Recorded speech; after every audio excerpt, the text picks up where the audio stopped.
இப்போ எலி மருந்து கலந்த சாப்பாடோ ஸ்நாக்ஸோ லைட்டா கன்சியூம் பண்ணா கூட ரொம்ப டேஞ்சரா உயிர் போறது கூட சான்சஸ் இருக்கா? கண்டிப்பா ரேட் பாய்சன்றத நம்ம அவ்வளவு அலட்சியமா எடுக்கக்கூடாது. ஏன்னா ரேட் பாய்சன் பாத்தீங்கன்னா ஆன்டிகாகுலேட்னு சொல்லுவோம்.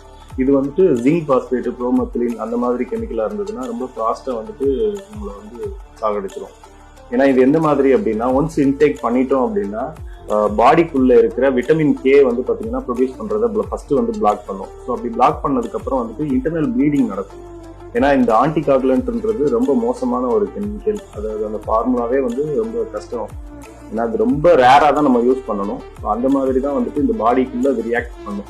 எப்படி அப்படின்னா, நம்ம இன்டேக் பண்றோம், உள்ள எடுத்துட்டு அதுக்கப்புறம் ஆசிட் உள்ள ஸ்டொமக்ல இருக்கிற ஆசிடோட சேர்ந்து இது ரிலீஸ் பண்ணும், கேஸ் ரிலீஸ் பண்ணும். ஸோ அந்த மாதிரி ரிலீஸ் பண்ணும்போது நமக்கு இன்டர்னல் ப்ளீடிங், கம் ப்ளீடிங் இந்த மாதிரிலாம் வரும். ஸோ இதுக்கு ஏர்லி சிம்டம்ஸ் என்ன அப்படின்னா, உங்களுக்கு தலை சுத்தம், வாமிட்டிங்கு, இந்த மாதிரி நிறைய சிம்டம்ஸ் காட்டும். ஸோ ஃபர்ஸ்ட் நீங்க உடனே ஹாஸ்பிட்டல் போகணும். அப்படி போனீங்க அப்படின்னா அங்க உங்களுக்கு ஃபர்ஸ்ட் எய்ட் கொடுப்பாங்க.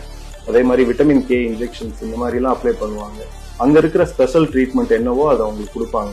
நீங்க என்ன மெடிசின், அதாவது என்ன மாதிரியான கெமிக்கலை நீங்க இன்டேக் எடுத்தீங்களோ அதை கண்டிப்பா டாக்டர் கிட்ட சொல்றதுன்றது ரொம்ப ரொம்ப முக்கியம். ரொம்ப சேஃபா ரேட் பாய்சனை யூஸ் பண்ணணும்.